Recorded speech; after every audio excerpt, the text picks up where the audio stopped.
아멘.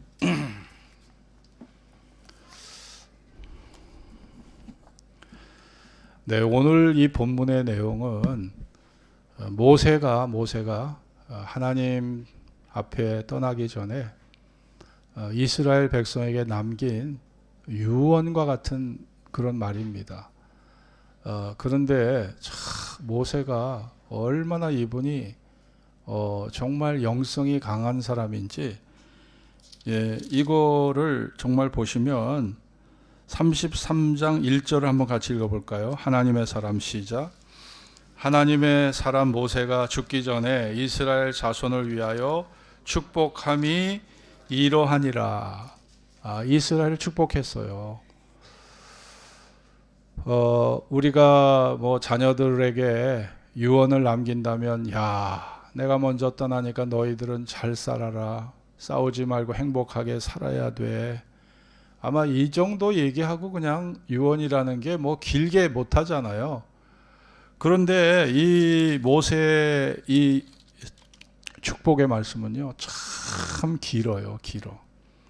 그러니까 참 이분이 영성이 아주 풍성했던 분이고, 또 하나님 말씀의 깨달음이 아주 풍성했던 분이에요.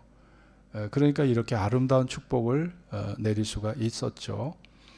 그래서 오늘 이 26절에 보면 여수룬이요 하나님과 같은 자 없도다. 여수룬이요. 여수룬이라는 것은 히브리 말입니다. 이것은 의로운 백성. 너희는 하나님 앞에 의로운 백성이다. 그래서 이스라엘을 표현하는 또 다른 명칭이 여수룬이에요. 여수룬. 의로운 백성이다. 여수룬이요, 의로운 백성들이요, 하나님과 같은 자 없도다. 하나님과 같은 자 없도다. 너희가 하나님을 맛보아 알지 않았냐? 애굽에서부터 너희가 탈출을 해서 광야의 삶을 살고 하나님이 너희들을 어떻게 인도하셨고 어떻게 지키셨고 어떻게 사랑하셨는지 너희가 알지 않느냐? 그러니까 요 짧은 문구 속에 지나온 40년의 삶이 여기에 다 스며들어 있는 거예요. 여수룬이여 하나님 같은 자 없도다. 40년의 광야 생활을 지내면서 모세가 겪은 온갖 일들이 요 문자 속에, 요 문장 속에 다 사실은 스며들어 있는 거죠. 고대 히랍의 철학자 아리스토텔레스는 모든 것들이 목표하는 것이 바로 선이며 인간이 추구하는 최고의 선의 목표는 행복이다. 이렇게 아리스토텔레스가 말을 했습니다. 이분이 기원전 384년에 태어났어요. 예수님보다 380년 전에 태어난 사람이 이런 멋진 말을 남겼습니다. 또 그리스 철학자 에피큐로스는요, 기원전 341년에 태어난 사람이에요. 그러니까 아리스토텔레스보다 40년 늦게 태어난 사람, 40년 후에 태어난 사람인데, 행복의 원리, 행복한 인생의 원리는 불안으로부터의 자유, 또 평화를 누리는 것, 건강한 몸과 마음을 갖는 즐거움이 이게 행복이다. 그리고 이것을 얻기 위해서는 우리가 무엇에 집착하지 말고 탐닉하지 말고 절제하고 무리한 욕심으로부터 초연한 자세가 필요하다. 그러니까 행복을 얻기 위해서 건강한 몸과 마음을 유지하려면 절제가 필요하다. 이게 에피큐로스의 철학자의 가르침이에요. 여러분, 인간이 누리고자 하는 최대 다수의 최대 행복을 우리가 현대 공리주의라고 부릅니다. 최대 다수의 최대 행복, 최대 다수의 최대 행복이 현대 공리주의예요. 그러니까 모든 사람들이 열망하고 모든 사람이 행복하게 여기는 이 공리주의. 자, 이것이 우리 인간들이 추구하는 그 행복의 그런 내용들이라고 볼 수 있죠. 미국의 긍정심리학자 마틴 셀리그먼 교수가 있습니다. 이분은 1942년생이고 지금 81세 나이를 갖고 계신 분인데, 이 셀리그먼은요, 뉴욕주 올버니에서 태어났어요. 유대인입니다, 유대인. 유대교 가정에서 태어났고요. 공립학교와 알바니 아카데미에서 교육을 받으신 분이고 1964년 프리스턴 대학에서 심리학 학사, 옥스퍼드 대학에서 심리 분석을 연구했고요. 펜실베니아 대학에서 펜실베니아 대학의 심리학 박사학위를 받고 펜실베니아 대학에서 교수, 심리학 교수 활동을 했던 분이 마틴 셀리그먼이에요. 이분은 긍정심리학의 창시자입니다.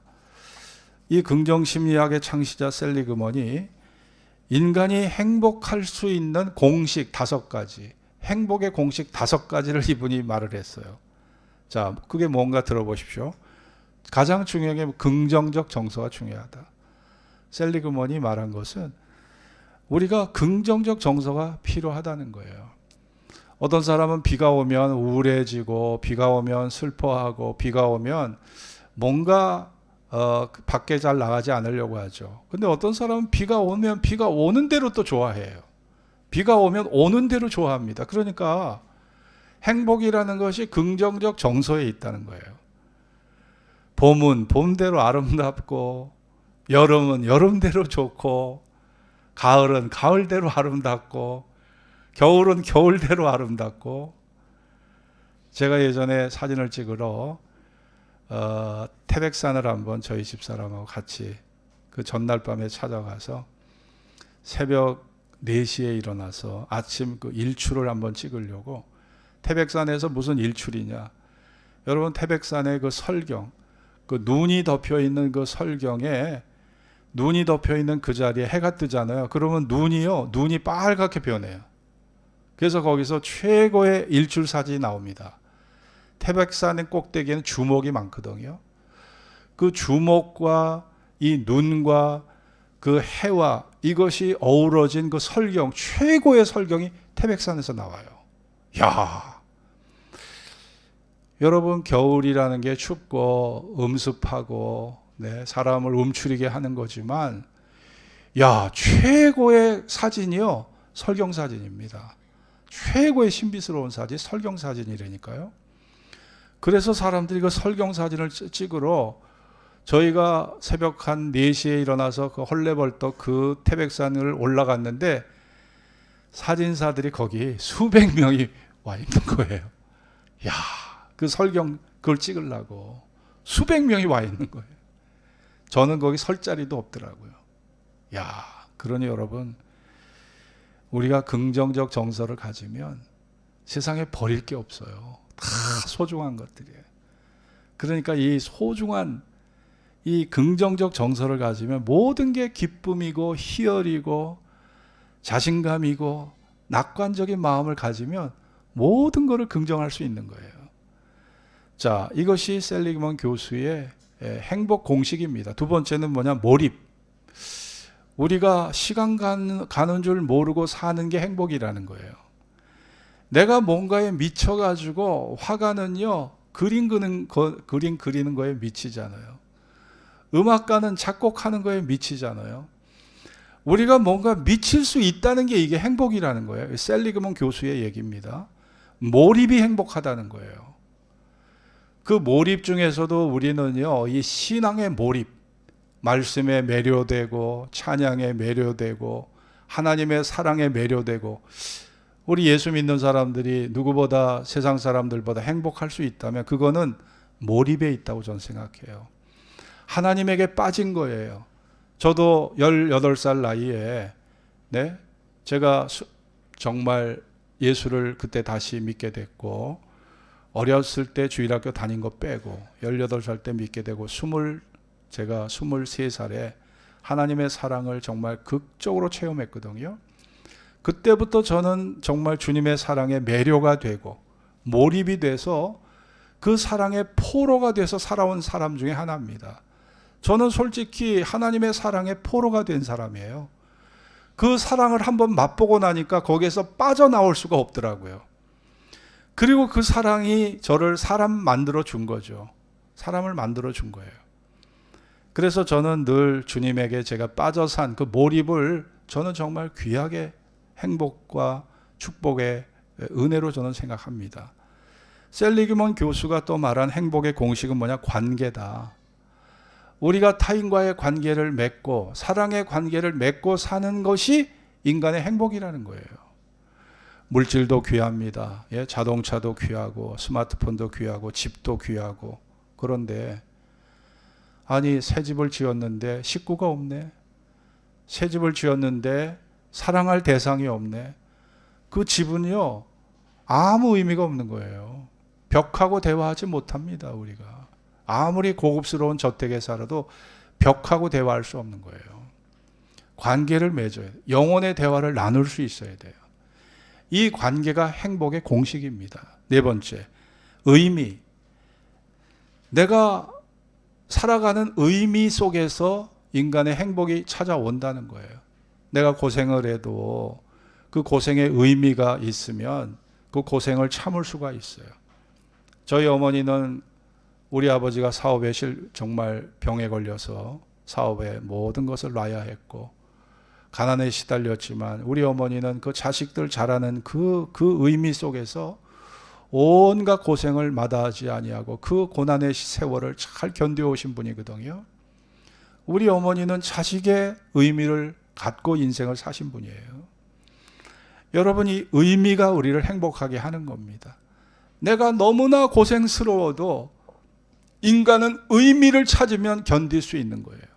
의미를 찾으면 인간은 행복할 수 있다는 거예요. 셀리그먼 교수의 말입니다. 다섯 번째, 성취. 행복의 공식, 성취. 내가 무엇인가를 도전하고 목표를 세워서 달려가고 뭔가를 성취해 나갈 때 그 성취가 인간에게 행복을 준다는 것이죠. 그리고 여기에 한 가지 덧붙여서 이분이 한 말이 뭐냐면 우리의 행복의 만족감을 높이기 위해서 또 하나를 거기에 추가하자면 그게 뭐냐? 내 자신의 존재 속에서 대표 강점을 찾으라. 내 존재 속의 대표 강점을 찾으라는 거예요. 저는 어제 수원 아름다운 교회에서 그 임직식을 했고 제가 증경 노회장으로서 이제 거의 설교를 했어요. 설교를 했는데 거기 초대받은 목사님이 총에서 9명이 초대를 받으셨더라고요. 저도 이제 그 중에 하나인데 이제 다른 분들 뭐 격려사, 축사, 뭐 권면 다 들었지만 제가 보니까 제가 대표 강점이 뭐냐면 말을 되게 잘하고 있더라고요. 말을 굉장히 논리적으로 굉장히 조리 있게 설득력, 그러니까 제가 갖고 있는 강점이 설득력이더라고. 그래서 어제 정말 굉장한 은혜를 제가 끼쳤어요. 설득력. 그러니까 저한테는 이 설득력이 남다른 강점인 거예요. 이 타고난 거 아닐까요? 하나님이 주신 은혜가 아닐까요? 여러분 나름대로의 어떤 대표 강점이 있어요. 어떤 분은 여자로서 외모도 충분하지가 못하고 주목받을 외모가 못 되고 그렇다고 그래서 무슨 큰 재능이 있는 것도 아닌데 야, 요리 솜씨가 좋아. 요리 솜씨가 좋아. 그래서 남편이 집밥만 먹으려고 그래. 밖에서 절대 음식을 안 먹어. 그러니까 남편을 가정적으로 만드는 거예요. 여자가 요리를 너무 잘하니까. 여러분 우리 유튜브에 나오는 요리사들 보세요. 여자분들 보세요. 얼굴 예쁜 여자 있나? 거의 없습니다. 우리가 흔히 못생겼다고 표현할 수 있는 그런 여자들인데 야, 이분들 다 요리사. 요리를 너무 잘해. 여러분 그렇게 요리 잘하는 여자와 같이 사는 남자 얼마나 행복하겠어요. 네? 아니 행복이 물론 이 관상의 기쁨, 네, 우리가 이렇게 얼굴을 보면서 기뻐하는 것도 있지만 이 미각의 기쁨도 크잖아요. 그러니까 여러분이 인생을 살아가려면 여러분 존재 속에서 대표 강점이 뭔가를 여러분이 찾아내셔야 돼요. 나의 대표 강점이 뭐냐 이걸 찾아내셔야 돼. 이게 여러분에게 자신감을 주고 여러분의 자존감을 높여줘서 여러분에게 행복을 증진시켜 준다. 이게 셀리그먼 교수의 말입니다. 저는 그거를 찾았어요. 야, 내가 그래도 다른 목사들보다 내가 그래도 말을 잘하는구나. 내가 설득력이 있구나. 유튜브를 보니까 그게 딱 드러나는 거예요. 네? 그러니까 이런 대표 강점이 있다는 것은요, 살아가는 데 큰 힘이 돼요. 여러분, 정말 우리가 인생을 살면서 우리가 그 코로나라는 걸 겪었잖아요. 인간이 누리고자 하는 이런 행복이 이 코로나로 인해서 다 그냥 망가지고, 우리가 이 코로나가 아직도 다 종식이 안 됐습니다. 여전히 혼돈 상태 속에 있고, 여러분 여전히 마스크를 쓰고 예배 드리잖아요. 이 정상이 아니잖아요. 여행을 자유롭게 갈 수 있나? 비행기를 자유롭게 탈 수 있나? 지하철을 자유롭게 탈 수 있나? 사람들과 같이 대화를 자유롭게 할 수 있나? 마스크를 딱 쓰고 대화해 보세요. 얼굴을 보고 하는 거 표정을 못 읽잖아요. 그러니까 모든 것이 다 제한이 돼버린 거예요. 네? 우리의 자유가 모든 것이 다 제한이 되고 자유를 박탈당했어요. 세계에서 어제 기점으로 통계를 내보니까 세계에서 죽은 사람만 663명이에요. 663만 명. 663만 4,865명이 어제 기점으로 죽었더라고요. 대한민국도 국내에서만 3만 명이 넘게 죽었어요. 이 코로나 2년, 3년 가까이를 겪으면서 2020년, 2021년, 2022년 3년을 겪었잖아요. 아직도 종식이 안 됐지만 3만 명이 죽어나갔습니다. 여러분, 우리가 추구해 왔던 가치, 우리가 추구해 왔던 행복들이요, 이 코로나가 싹 모든 거를 그냥 다 변화시켜 놓은 거예요. 다 모든 걸 이제 정지시켜 놓은 거죠.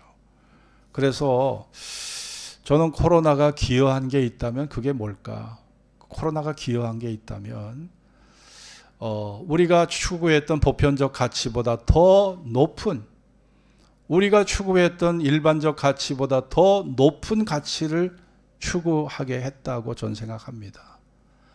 자, 그것이 세상의 물질 중심, 과학 기술 중심, 자기 만족 중심에서 더 높은 가치가 뭔가, 더 높은 행복이 뭔가를 찾게 한 그런 결과를, 깨달음을 우리에게 가져오지 않았나 저는 생각해요. 그게 코로나가 우리에게 겪게 한, 코로나를 통해 얻어진 유익이 아닌가 생각합니다. 인간의 행복은요, 사실은 하나님의 축복으로만 가능하다고 성경은 말씀합니다. 행복이 히브리 말로 아세르입니다. 아세르. 헬라 말로 마카리오스라는 말인데, 이 두 가지가 다 축복이에요, 축복. 인간의 행복은요, 하나님의 은총 안에서 행복이 이루어진다는 거예요. 하나님의 축복이 주어져야 행복할 수 있다는 겁니다. 여러분, 시편 127편 솔로몬의 시를 보세요. 여호와께서 세우지 아니하시면 세우는 자의 수고가 헛되고, 여호와께서 성을 지키지 아니하시면 파수꾼의 경성함이 허사로다. 여러분, 솔로몬은 자기 성전을 짓는데 13년, 하나님의 전을 짓는데 바로 7년이라는 20년 동안 건축 일에 종사한 사람이에요. 그럼에도 불구하고, 야, 내가 이렇게 하나님의 성전을 짓고 나의 궁전을 짓기에 13년을 내가 노력했지만 하나님이 복을 주시지 않으면 이게 다 그냥 허사라는 거예요. 네? 코로나 때문에 올림픽도 무관중 경기를 열었잖아요. 그렇게 관중을 수용하기 위해서 10만 명, 5만 명을 수용하는 경기장을 저 도쿄에 세웠지만 다 허사가 돼버린 거예요. 코로나가 그 모든 건축비 수십조를 투자해서 만든 것들이 다 그냥 물거품이 되게 한 거예요. 허사가 돼버린 거예요. 그러니 여러분, 인간의 행복이, 우리가 하나님을 부정하고 사는 사람이 세상에 많지만 하나님의 은혜 없이는, 하나님의 축복 없이는 인간의 행복이 설 수가 없는 거예요. 하나님의 은혜 없이, 축복 없이 인간의 행복이 채워질 수 없는 거예요. 아마 코로나가 우리에게 깨달음을 줬다면 저는 그것이라고 생각을 합니다. 전도서 5장을 찾아보겠습니다. 전도서 5장 18절, 20절 같이 찾아보실까요? 구약 성경입니다.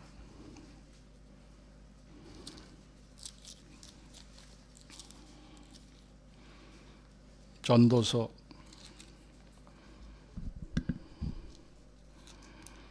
5장 18절 20절 구약성경 951면입니다. 951면. 자, 우리 다 같이 한 음성으로 읽겠습니다. 사람이 시작. 사람이 하나님의 주신 바 그 일평생에 먹고 마시며 해 아래서 수고하는 모든 수고 중에서 낙을 누리는 것이 선하고 아름다움을 내가 보았나니 이것이 그의 분복이로다. 어떤 사람에게든지 하나님이 재물과 부요를 주사 능히 누리게 하시며 분복을 받아 수고함으로 즐거워하게 하신 것은 하나님의 선물이라. 저는 그 생명의 날을 깊이 관념치 아니하리니 이는 하나님이 저희 마음에 기뻐하는 것으로 응하심이라. 할렐루야. 우리가 누리고 사는 것, 먹는 거, 마시는 거, 여행하는 거, 자유롭게 살아가는 이 시간, 자유롭게 살 수 있는 건강, 자, 이 모든 것이 하나님의 은혜의 선물이다. 이게 하나님의 은혜의 선물이다. 이거를 신학적으로 보면 우리가 이것을 일반 은총이라고 부르는 거예요. 햇빛과 비를 하나님의 모든 인류에게, 선인과 악인에게도 다 골고루 주시잖아요. 이게 일반 은총이에요. 근데 예수 믿는 사람들에게는 특별 은총, 예수님의 복음을 통해서, 십자가를 통해서 죄 용서 받고 예수님의 부활을 통해서 우리도 부활할 수 있다는 소망을 얻게 된, 이것은 특별 은총이고, 일반 은총은 모든 사람이 다 받아 누리고 있는 거예요. 알고 보면 이것이 하나님에게서 온 것이에요. 근데 안 믿는 사람들은 이것을 하나님에게서 온 것이라고 인정을 안 할 뿐이지, 알고 보면 이게 다 하나님에게서 사실은 온 것입니다. 성경적으로 행복한 사람의 삶의 조건이 뭘까요? 자, 하나님을 신뢰할 때, 하나님을 경외할 때, 잠언에 보면 여호와를 경외하는 것이 지식의 근본이요, 여호와를 경외하는 것이 지혜의 근본이다. 근본이라는 말이 히브리 말로 레쉿이 뭔지 아세요? 시작이란 말입니다. 우리의 지식과 지혜의 시작이 하나님을 경외하는 데서 온다는 거예요. 인간의 행복도 하나님과 관계를 맺고 하나님을 경외할 때 거기에서 진정한 행복이 온다는 것입니다. 그것이 성경이 말씀하는 내용이에요. 두 번째는 죄사함을 받은 행복이 있습니다. 우리가 인생을 살다 보면 별의별 실수를 많이 해요. 말로 실수하죠. 상처 주지요. 남을 미워하고 시기하죠. 욕심 부리다가 우리가 여러 가지 어려움을 겪죠. 남과 또 싸우죠. 분쟁하죠. 갈등하지요. 어떤 사람은 심지어 사람에게 폭력을 가하고, 언어 폭력을 가하고, 사람을 죽이기까지 하고, 사기를 저지르고, 별의별. 여러분 형무소에 가보세요. 지금 죄수들이 꽉꽉꽉 다 차 있어요. 법무부에서 고민에 빠졌어. 이 형무소를 또 져야 되는데, 아니 범죄가 끊이지를 않아. 형무소를요, 이 짓고 져도 계속 범죄가 늘어나는 거예요. 이게 감당할 수 없어요. 지금 이 범죄인을 관리하는 게 감당하기가 어려울 정도로 죄수들이 너무 많은 거예요. 그냥 경제범죄, 강력범죄, 사기범죄, 온갖 범죄가 날이 갈수록 더 기승을 펴는 거예요. 거기에다 요즘은 이제 마약까지, 대마초에 무슨 마약에, 온갖, 지금 우리가 마약 청정국이 아닙니다. 이제 대한민국은요, 마약 소비국으로 이미 전환된 지가 오래예요. 수없는 사람이 마약에 빠져서 살아가요. 지금 이런 지경입니다. 우리가 인생을 살다 보면 정말 우리가 나도 모르게 내 존재가 변질되고 타락하는 이 엄청난 현실을 목도하게 되는 거죠. 성경에, 우리에게 성경이 말씀하는 내용이 무엇입니까? 자, 우리 한번 성경을 찾아봅시다. 성경을 찾겠습니다. 전도서입니다. 전도서 7장 20절.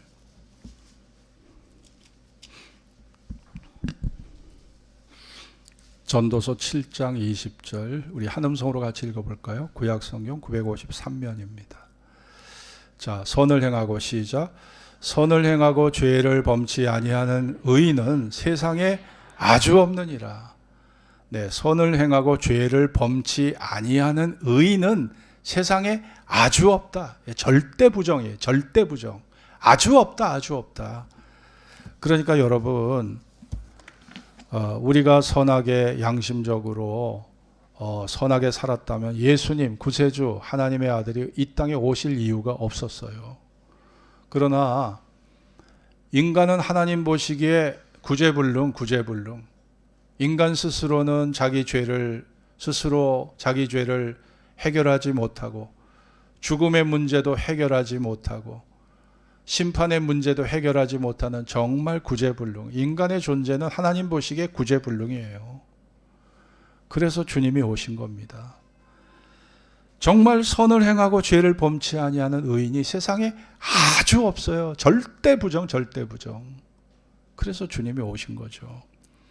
우리가 예수님의 피를 믿을 때, 그분의 속죄의 피를 믿을 때 우리의 죄가 용서될 수 있다고 성경은 약속하고 있습니다. 어떤 죄를 지었을지라도 하나님은 그 죄를 기억도 하지 않으시겠다고 약속해 주셨어요. 이 자유가 우리에게 행복을 주는 겁니다. 이 속죄의 자유함이 행복을 주는 거예요. 네? 제가 미션이라는 영화 얘기 한번 했잖아요. 멘도샤라는 그 노예 사냥을 했던 사람이 노예를 인디오들을 그냥 사냥해가지고 그냥 무슨 짐승 사냥하듯이 사냥해서 밖에다가 내다 팔았어요. 돈 주고. 사람 사냥한 거나 똑같아요. 동물 사냥한 거나. 근데 나중에 이 사람이 죄를 깨닫고 막 산비탈을 막 그냥 온갖 무거운 짐을 지고서 막 산비탈을 막 올라가요. 속죄하려고. 내가 지은 것 이제 생각해 보니까 내가 너무 악랄한 죄를 지었다고 느꼈기 때문에 그 마음의 죄를 씻어내려고 그냥 그런 속죄의 행위를 하는 거예요. 그런데 그렇다고 해서 죄가 씻어질 수 있을까요? 여러분, 우리의 죄는요, 예수님의 피밖에는 씻을 수가 없는 겁니다. 믿습니까, 여러분? 예수님의 피밖에는 씻을 수가 없는 거예요. 그래서 우리가 예수의 피를 믿는 것이고 그 피를 믿을 때 영혼의 자유를 얻게 되는 것입니다. 우리가 하나님 앞에 행복할 수 있는 것은, 행복한 사람의 조건이 뭐겠습니까? 구원의 은총이 내가 행복을 받게 하는 거예요. 행복을 얻게 하는 겁니다. 내가 하나님 앞에 선택받았고 하나님 앞에 구원받았다고 하는 이 기쁨이 큰 것입니다. 너무나 큰 것이에요. 여러분, 예수님은 진리를 알지니 진리가 너희를 자유케 하리라 말씀했습니다. 진리가 우리를 죄에서, 죽음에서, 율법에서, 영원한 심판에서 사중적 자유를 우리에게 갖다 준다는 것입니다. 그래서 성경은 구원을요, 구원의 기쁜 소식이라고 표현하고 있어요. 이게 굿뉴스예요. 굿뉴스. 구원의 기쁜 소식입니다. 이게 우리가 주님을 만나고 주님이 내 영혼을 위해서, 내 죄를 위해서 십자가에서 속죄의 죽음을 죽으셨다는 것이, 이것이 아주 귀한 기쁜 소식이고 내 영혼을 행복하게 하는 기쁜 소식이 바로 이 굿뉴스, 이게 복음인 것입니다. 그래서 여러분, 코로나19가 물질적, 과학기술 중심적, 인간 중심적 자유와 기쁨을 다 정지시키고 상실되게 만들었다면 우리 예수 믿는 사람들은 그 너머에 더 높은 행복을 찾아야 돼요. 그 행복은 하나님과의 관계 속에서 그 행복이 얻어지는 것입니다. 그 행복이 얻어지는 것이에요. 2009년 미국의 시사 월간지 애틀랜틱 먼슬리라고 하는 잡지가 있거든요. 이 잡지에 아주 중요한 논문이 거기 발표된 적이 있는데, 하버드 의대 정신과 의사 조지 베일런트 교수가 1937년 하버드대 재학생 중에 남자 268명의 삶을 72년 동안 걸쳐서 추적 조사한 결과 발표가 여기에 애틀랜틱 먼슬리의 이 잡지에 이게 실린 거예요. 이들이 재학하고 졸업할 당시에는 너무 현명하고 야심만만하고 판단력이 매우 뛰어난 그야말로 천재들이었어요. 최고의 엘리트답게 그들의 출발이 매우 상쾌했다는 겁니다. 그 중에는 268명 중에는 연방 상원의원에 도전해서 4명이 상원의원이 됐고, 이 268명 중에 대통령 한 사람도 배출이 됐고 유명한 소설가도 나왔다는 거예요. 그런데 연구를 시작한 후 10년이 지난 1948년 즈음에 20명 정도가 심각한 정신질환을 호소했다는 거예요. 그리고 그들의 나이 50세가 될 무렵에 268명 중에 3분의 1이 정신질환을 앓고 있다는 것이, 그것이 조사가 된 거예요. 야, 이 머리 좋은 사람들, 여러분 부러워하죠? 서울대 졸업생들 부러워하잖아요. 근데 이 머리 좋은 사람들이 정신질환을 앓고, 하버드대 268명 중에 3분의 1이 정신질환을 앓고 있더라는 거예요. 이게 조사 결과입니다. 자, 그것을 잡지에 어떤 표현으로 실었냐면은 하버드 엘리트라는 껍데기 아래 고통받는 심장이 있었다, 이렇게 표현했어요. 하버드 껍데기, 엘리트라는 이 껍데기 아래엔 고통받는 심장이 있다.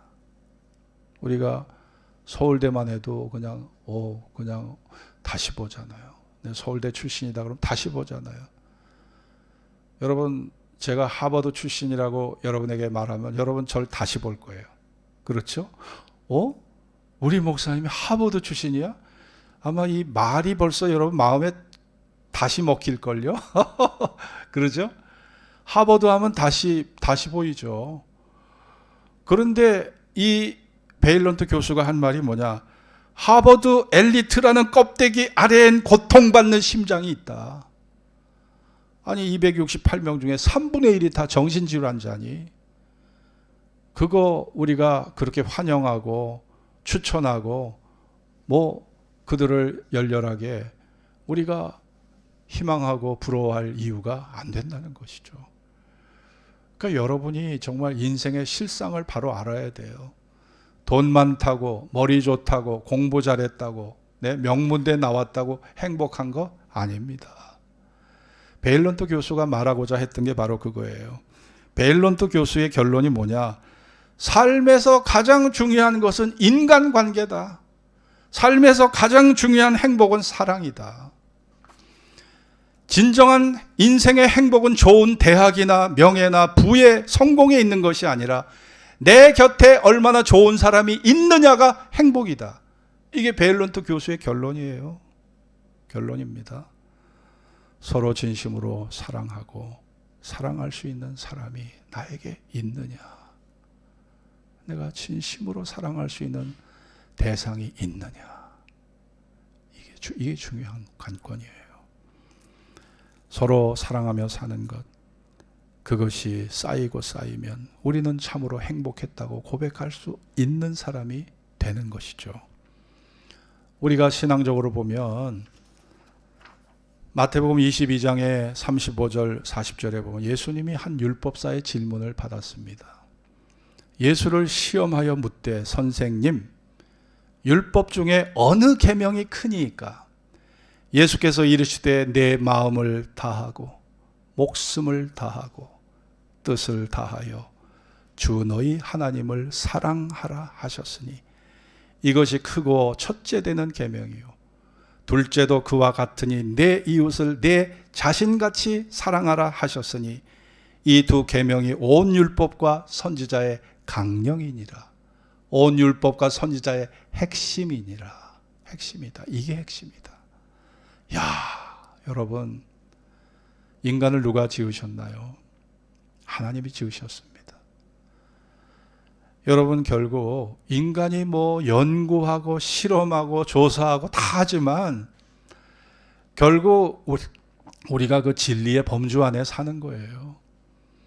여러분, 이미 2000년 전에 이미 성경은 인간의 행복이 사랑 중심이라는 걸 이미 2000년 전에 말하고 있는 거잖아요. 이거를 하버드대 교수가 이제 와서 이거를 터치하고 있는 거죠. 한참 늦어도 한참 늦은 거 아닙니까? 늦어도 너무 한참 늦은 거죠. 여러분, 그렇습니다. 성경이 말씀하는 가장 큰 계명이 사랑입니다. 위로 하나님을 사랑하고 아래로 인간을 사랑하는 이거보다 더 큰 행복이 없는 것이죠. 여러분이 정말 하나님과 관계를 맺어서 여러분이 그분의 사랑을 받고 있다는 걸 느낄 때 여러분이 정말 행복할 수 있는 거예요. 제가 청년 시절 얘기를 한번 했잖아요.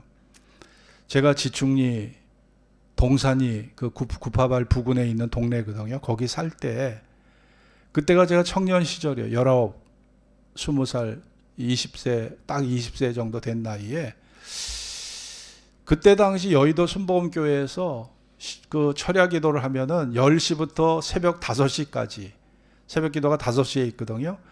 5시 반이 돼야 끝나는데 밤을 꼴딱 새요. 밤을 꼴딱 새고 거기서 막 찬양하고 간증 듣고 막 그냥 설교 듣고 근데 그때 제가 예수에 몰입하고 미쳤을 때니까 거기 가서 은혜를 받고 싶은데 차비가 없어. 차비가 너무 가난하니까 차비가 없는 거예요.